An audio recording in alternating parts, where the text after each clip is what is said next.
Hello friends, Dayal education में आप सभी का स्वागत है। दोस्तों, आज की वीडियो आपके लिए बहुत खास होने वाली है क्योंकि आज इस वीडियो में मैं आपको Rajasthan high court LDC, Rajasthan police, ग्राम सेवक, पटवार, एसएससी, बैंक आदि के लिए इंग्लिश क्लास की जो विशेष रूप से मैंने तैयार की है आप लोगों के लिए, उसको हम एक पैटर्न के रूप में, एक सिलेबस के रूप में क्रम वाइज पढ़ने जा रहे हैं। तो आज की क्लास आपके लिए बहुत महत्वपूर्ण होने वाली है। हालांकि राजस्थान के जितने भी स्टूडेंट्स हैं उनके सभी के ये कमेंट्स रहते हैं कि सर हमें इंग्लिश में कुछ समझ में नहीं आ रहा। तो इंग्लिश को पढ़ाने का एक तरीका होता है और पढ़ने का भी एक तरीका होता है। तो आज हम इंग्लिश को लेकर, इंग्लिश विषय को लेकर इस वीडियो में बात करने वाले हैं। तो इंग्लिश के पूरे सिलेबस में जो भी टॉपिक आते हैं उनमें सबसे पहले हम टेंस को लेकर, जो टेंस विशेष रूप से एक महत्वपूर्ण टॉपिक होता है जो बचपन से हम सीखते आते हैं लेकिन अभी तक हम उसको क्लियर नहीं कर पा रहे हैं। तो राजस्थान के मोस्टली स्टूडेंट्स की यह समस्या होती है। तो उसी को क्लियर करने के लिए आज मैं आपके लिए टेंस विषय पर यह टॉपिक, यह वीडियो लेके आया हूँ। अगर चैनल पर नए हैं तो अभी सब्सक्राइब कर लें और बेल आइकन को प्रेस कर लें ताकि मेरी आने वाली हर एक वीडियो का नोटिफिकेशन आप तक पहुँच सके। तो सबसे पहले टेंस क्या होते हैं? टेंस का अर्थ होता है समय या काल। ये एक समय की स्थिति को बताया जाता है इसमें। तो टेंस में हम सबसे पहले ये जानेंगे कि टेंस होते कितने प्रकार के हैं, किस तरह से। जैसे समय को हम 3 भागों में बांट सकते हैं। जैसे प्रेजेंट टेंस, वर्तमान काल, जो वर्तमान की स्थितियों और कार्यों को दर्शाता है। और दूसरा होता है पास्ट टेंस, जो कि भूतकाल में, पास्ट में हुए एक्शन को हमें बताता है। तीसरा है इसमें फ्यूचर टेंस जो आने वाले समय में, भविष्य काल में होने वाली क्रियाकलापों को इसमें पढ़ा जाता है। इन तीनों टेंसों के 4 प्रकार होते हैं। ये जितने भी मैंने टेंस बताए हैं, प्रेजेंट, पास्ट, फ्यूचर, इन तीनों टेंसों के 4 प्रकार होते हैं। वो किस तरह से होते हैं? प्रेजेंट, पास्ट, फ्यूचर, इंडेफिनिट, अर्थात प्रेजेंट इंडेफिनिट, पास्ट इंडेफिनिट और फ्यूचर इंडेफिनिट। इनको सिंपल प्रेजेंट, सिंपल पास्ट और सिंपल फ्यूचर भी कहा जा सकता है। सबसे पहले हम प्रेजेंट इंडेफिनिट पढ़ेंगे। यह टेंस हमें बताता है कि वर्तमान में व्यक्ति, वस्तु, स्थान क्या है, किस पद पर है, किस अवस्था में है, तथा व्यक्ति, वस्तु क्या करती है, क्या उसका कार्य है, उनकी दैनिक क्रियाएं क्या है। यह हम इस टेंस में पढ़ते हैं। जैसे एक एग्जाम्पल मैं आपको पढ़कर बता रहा हूं। ही इज ए मैन, वह एक व्यक्ति है। ही इज ए डॉक्टर, वह एक डॉक्टर है। तो उसका पद और वह व्यक्ति क्या है, वह वस्तु क्या है, यहां यह बताया जा रहा है। I am a student, they are players, these are books, he go, he plays, वह जाता है, ही प्लेज, वह खेलता है। आई डू नॉट प्ले, मैं नहीं खेलता। ही डज नॉट गो, वह नहीं जाता। तो यहाँ किसी भी व्यक्ति, वस्तु, स्थान के बारे में बताया जा रहा है कि वह व्यक्ति किस पद पर है, क्या है, तथा वह क्या करता है, उसकी क्या दैनिक क्रियाएं हैं। तो यह इस टेंस में पढ़ा जाता है। Helping verb of this tense, इस टेंस की हेल्पिंग वर्ब क्या होती हैं, सबसे पहले यह जान लेना जरूरी है क्योंकि यह प्रत्येक टेंस में अलग अलग हेल्पिंग वर्ब का हम प्रयोग करते हैं। इसकी पहली हेल्पिंग वर्ब है डू का प्रयोग आई, वी, यू, दे तथा किसी भी प्लूरल नाउन के लिए किया जाएगा, तथा डज का प्रयोग ही, सी, इट या किसी भी सिंगुलर नाउन के लिए किया जाएगा। ध्यान दें कि डू तथा डज का प्रयोग हेल्पिंग वर्ब के रूप में केवल नेगेटिव तथा इंटेरोगेटिव सेंटेंस में ही किया जाता है। डू तथा डज का प्रयोग मेन वर्ब के रूप में भी किया जाता है। आगे देखते हैं, इसके कुछ एग्जाम्पल हैं। जैसे आई डू दिस वर्क, यहां पर जो डू है वह एक मेन वर्ब के रूप में काम में आया है। ही डज दिस वर्क, यहां पर डू तथा डज मेन वर्ब के रूप में है दोनों सेंटेंस में। अगला है I do not do this work, he does not do this work. यहां पर जो डू डज है, जो अंडरलाइंड डू डज वर्ड है, ये दोनों हेल्पिंग वर्ब के रूप में यहां पर प्रयुक्त हुए हैं। I do not do this work, इसमें जो फर्स्ट डू है ये हेल्पिंग वर्ब है तथा नेक्स्ट जो डू आया है वह मेन वर्ब है। ये ध्यान रखने वाली बात है। सेंटेंस का पैटर्न इसमें क्या होता है, ये सबसे महत्वपूर्ण बात होती है। हमें किस प्रकार से सेंटेंस को बनाना चाहिए। सबसे पहले सेंटेंस की जो फॉर्मेशन होती है वो हमें आनी चाहिए। सबसे पहले सब्जेक्ट आता है, फिर उसके बाद में वर्ब आती है, फिर उसके बाद में ऑब्जेक्ट आता है। तो प्रेजेंट सिंपल टेंस में किस तरह से इसका पैटर्न होने वाला है, इसमें सेंटेंस के प्रकार दिए जाते हैं कि पहले सेंटेंस सकारात्मक होता है जिसको हम पॉजिटिव सेंटेंस बोलते हैं, फिर नेगेटिव होता है, फिर इंटेरोगेटिव होता है, फिर इंटेरोगेटिव का भी नेगेटिव हम बना सकते हैं। तो इसके सभी के पैटर्न यहाँ पर दिए हुए हैं, आप देख सकते हैं। पॉजिटिव एंड नेगेटिव सेंटेंस बनाने के लिए यहाँ पे पैटर्न दिया हुआ है, सब्जेक्ट, उसके बाद में वर्ब की फर्स्ट फॉर्म दी हुई है तथा फर्स्ट फॉर्म में एस या ईएस यदि आवश्यक हो तो ही लगाना है, प्लस ऑब्जेक्ट। उसके बाद में जब सब्जेक्ट सिंगुलर हो तो ही वर्ब में एस या ईएस का प्रयोग करें। यहाँ विशेष रूप से एक लाइन लिखी हुई है कि यदि सब्जेक्ट हमारा सिंगुलर होगा तो ही वर्ब में एस या ईएस का प्रयोग किया जाएगा। फिर है subject plus do does plus note plus verb की फर्स्ट फॉर्म प्लस ऑब्जेक्ट, अर्थात ये नेगेटिव सेंटेंस का पैटर्न है। जब डू डज दिए हो तो वर्ब में एस या ईएस का प्रयोग नहीं करना चाहिए। फिर है सेंटेंस पैटर्न इंटेरोगेटिव सेंटेंस के लिए, do does plus subject plus verb की फर्स्ट फॉर्म प्लस ऑब्जेक्ट। यहां पर आपको हेल्पिंग वर्ब के रूप में डू तथा डज को सेंटेंस के सबसे आगे रखना है। फिर इसी का नेगेटिव हम अगर बनाएंगे, do does plus subject plus note plus verb की फर्स्ट फॉर्म फिर ऑब्जेक्ट आएगा, अर्थात यहां पर नोट का प्रयोग सब्जेक्ट के बाद में करेंगे। फिर आता है WH word, what, which, where, when, why, ये सभी WH वर्ड होते हैं। WH वर्ड सबसे पहले आएगा, उसके बाद में डू डज हेल्पिंग वर्ब आएगी, उसके बाद में वर्ब की मेन फॉर्म जो होती है फर्स्ट फॉर्म वह आएगी, फिर उसके बाद ऑब्जेक्ट आएगा। फिर इसी का अगर हम नेगेटिव बनाते हैं WH वर्ड का, तो WH word plus do does helping verb आएगी, फिर सब्जेक्ट के बाद में नोट का प्रयोग करेंगे, फिर वर्ब की फर्स्ट फॉर्म और फिर ऑब्जेक्ट हम यहाँ पर लगाएंगे। यही पैटर्न, इसी प्रकार का पैटर्न आने वाली सभी टेंसेज में हम पढ़ने वाले हैं, इसलिए हमें इस पैटर्न को अभी से ध्यान में रखकर चलना है कि किस प्रकार से सेंटेंस का फॉर्मेशन होता है, चाहे वो पॉजिटिव सेंटेंस हो, चाहे नेगेटिव हो, चाहे इंटरोगेटिव हो या इंटेरोगेटिव नेगेटिव हो, इसका फॉर्मेशन यही रहने वाला है सभी टेंसेज में। सिर्फ हेल्पिंग वर्ब का प्रयोग अलग अलग टेंस में अलग अलग रूप से होगा। कुछ एग्जांपल हम यहां पढ़ने वाले हैं।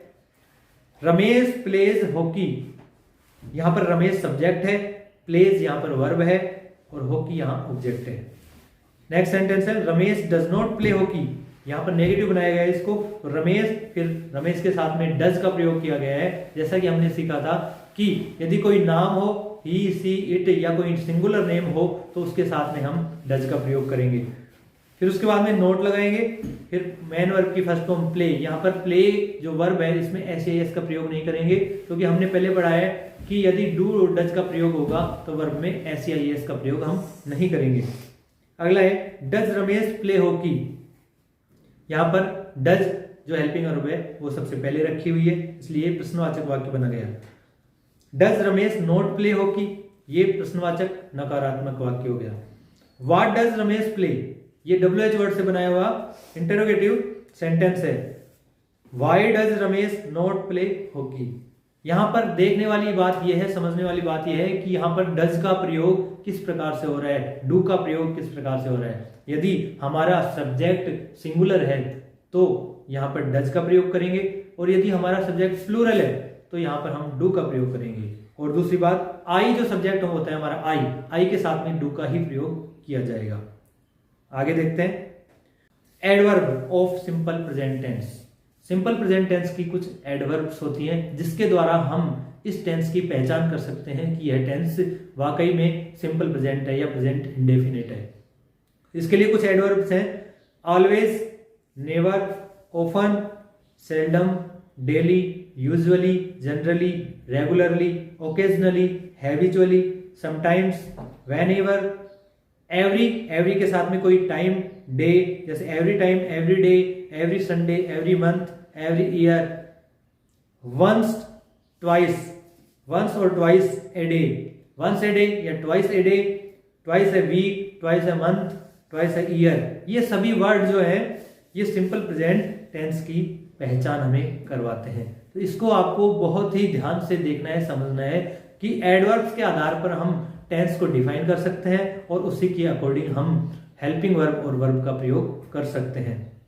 आगे कुछ एग्जाम्पल हम इनके पढ़ने वाले हैं, जैसे whenever he comes, यहाँ पर whenever जो एडवर्ब है इसको देखकर हम पहचान कर सकते हैं कि ये सिंपल प्रेजेंट टेंस है, इसलिए हम यहाँ पर वर्ब की फर्स्ट फॉर्म लगाएंगे और उसमें एस यदि सुटेबल होगा तो लगाएंगे। तो यहाँ पर whenever he comes हमारा सब्जेक्ट ही है, इसलिए ही के साथ में हम एस का प्रयोग करेंगे वर्ब में, इसलिए यहाँ पर comes आया है। comes here, he brings, यहाँ पर brings में भी ऐसा है क्योंकि सब्जेक्ट ही है। he brings a new shirt for me।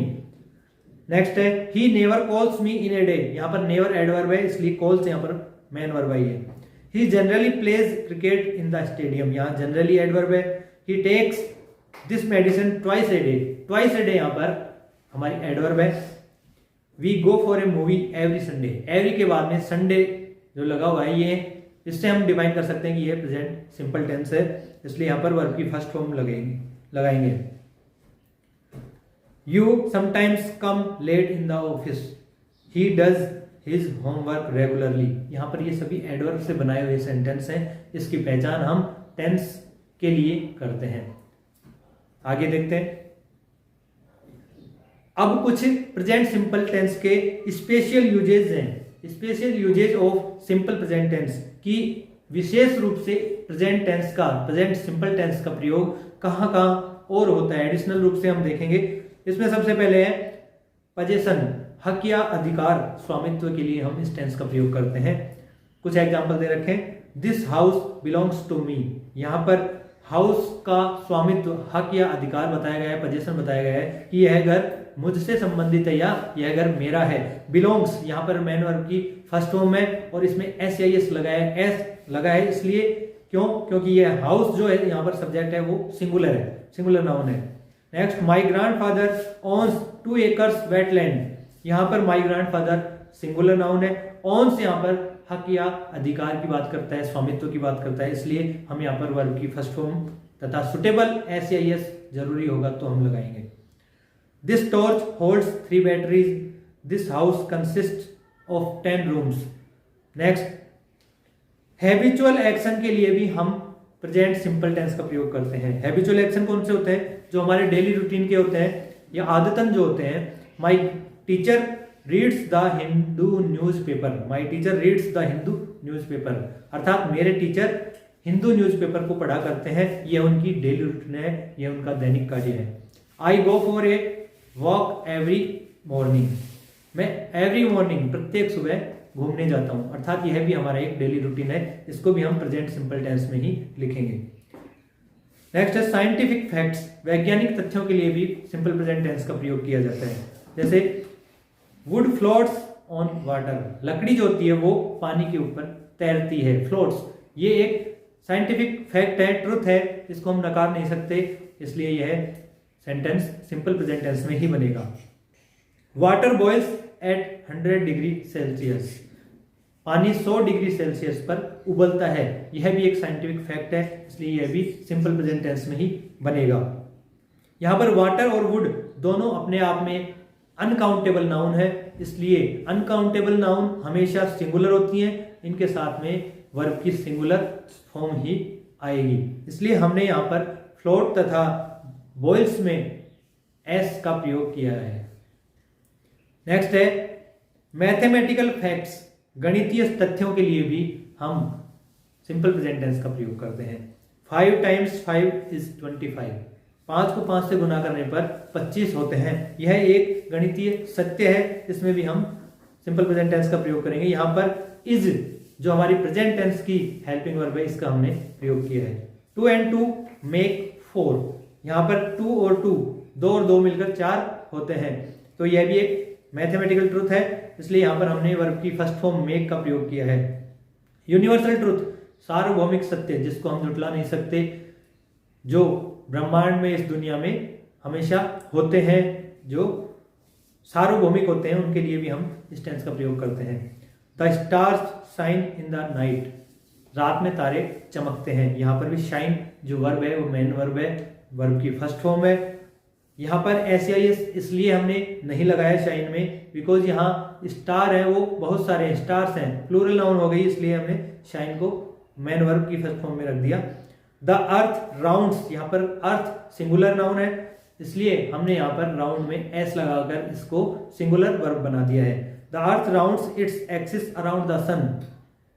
पृथ्वी अपने अक्ष पर सूर्य के चारों तरफ घूमती है। यह एक सार्वभौमिक सत्य है।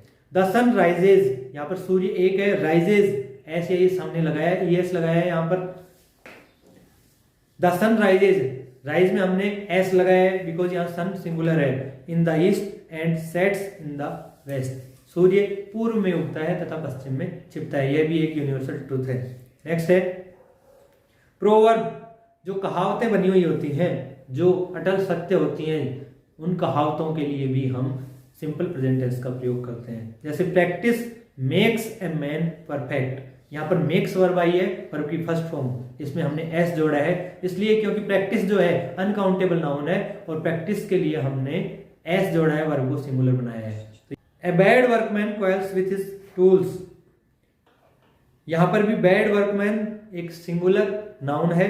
क्वाइल्स यानी झगड़ना, क्वाइल्स में हमने एस जोड़ा है, तो यह एक सिंपल प्रेजेंट टेंस का उदाहरण है। ये जितने भी प्रोवर्ब्स होती हैं उन सभी में हम सिंपल प्रेजेंट टेंस लगाते हैं। Honesty is the best policy, यह भी एक प्रोवर्ब है, यहाँ पर हमने इज लगाया है जो कि सिंपल प्रेजेंट टेंस में आता है। फिर है future action fix plan, program के लिए भी हम सिंपल प्रेजेंट टेंस का प्रयोग करते हैं। The PM will come here tomorrow, एक सेंटेंस है the PM will come here tomorrow, अर्थात पीएम कल यहाँ पर आएंगे। ये सेंटेंस फ्यूचर एक्शन के लिए है, इसको हम प्रेजेंट सिंपल में भी लिख सकते हैं। किस तरह से, the PM comes here tomorrow, यहाँ पर हमने कम को कम्स बना दिया, अर्थात पीएम यहाँ पर सिंगुलर है इसलिए कम को कम्स बना दिया, एस उसमें जोड़ दिया और ये सिंपल प्रेजेंट टेंस का उदाहरण है। The CM comes here tomorrow evening, ये भी एक फिक्स प्रोग्राम या फिक्स प्लान है। फ्यूचर एक्शन के लिए इस तरह से हम सिंपल प्रेजेंट टेंस का प्रयोग करते हैं। फिर है न्यूज हेडलाइंस, न्यूज हेडलाइंस के लिए भी हम सिंपल प्रेजेंट टेंस का प्रयोग करते हैं। The rate of petrol rises, जिस तरह से न्यूज़पेपर में छपा हुआ होता है the rate of petrol rises, यहाँ पर राइजेज जो वर्ब है वो मैन वर्ब की फर्स्ट फॉर्म है, इसमें हमने एस जोड़ा है, इसलिए जोड़ा है कि द रेट जो है ये कीमत के लिए आया है कि, और कीमत क्या होती है, हमेशा सिंगुलर नाउन होती है, इसलिए हमने इसमें ये एस जोड़ दिया है। कमेंट्री के लिए भी, किसी भी टिप्पणी के लिए भी हम प्रेजेंट सिंपल टेंस का प्रयोग करते हैं। जिस प्रकार से किसी भी खेल की, क्रिकेट मैच की जो कमेंट्री होती है वो भी सिंपल प्रेजेंट टेंस में ही की जाती है। जैसे Kohli hits the ball, the player runs after it, catches it and throws it at the stumps, यहाँ पर सभी वर्ब जो है सिंगुलर है क्योंकि यहाँ पर कोहली के द्वारा बॉल को हिट किया गया, नाउन सिंगुलर है इसलिए हिट्स हो गया।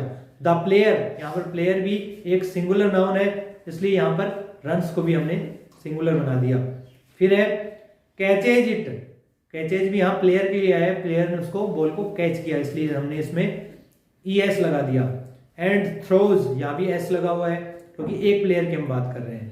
तो इस प्रकार से यह भी सेंटेंस सिंपल प्रेजेंट टेंस में बनाया जाता है। फिर नेक्स्ट है मेटाफर। मेटाफर होता है रूपक, किसी को हम किसी अन्य व्यक्ति या व्यक्ति विशेष की किसी की उपमा देते हैं, अलंकार, उसको रूपक अलंकार देते हैं, किसी व्यक्ति को किसी दूसरे व्यक्ति की संज्ञा देते हैं, उपमा देते हैं, उपाधि देते हैं, तो यहाँ भी हम सिंपल प्रेजेंट टेंस का प्रयोग करते हैं। जिस प्रकार से Kalidas is the Shakespeare of India, यहाँ पर इज प्रेजेंट टेंस को डिनोट करती है, तो इसका मतलब है Kalidas is the Shakespeare of India, Kalidas जो है वो भारत के शेक्सपियर कहलाते हैं। तो यह क्या होगी, कालिदास को शेक्सपियर की यहाँ पर उपमा दी जा रही है, उन्हें संज्ञा दी जा रही है। तो इस प्रकार से ये हमारा सिंपल प्रेजेंट टेंस कंप्लीट होता है। आशा करता हूं कि आप सभी को ये टेंस पूरी तरह से समझ में आया होगा, क्योंकि मैंने पूरा प्रयास किया है इस टेंस को आपको अच्छे से डिटेल में समझाने का, और आपने भी पूरा इसको समझा होगा, सीखा होगा। यदि इस प्रकार की वीडियो आपको अच्छी लगी तो इस चैनल को अभी सब्सक्राइब कर लें, दयाल एजुकेशन चैनल, जो आपके लिए इसी प्रकार की वीडियो आगे भी लेके आया करेगा। अगर चैनल पर नए हैं तो अभी सब्सक्राइब कर लें और बेल आइकन को प्रेस कर लें ताकि मेरी आने वाली हर एक वीडियो का नोटिफिकेशन आप तक पहुंच सके। तो मिलते हैं नेक्स्ट वीडियो में अगले टेंस के साथ में। धन्यवाद।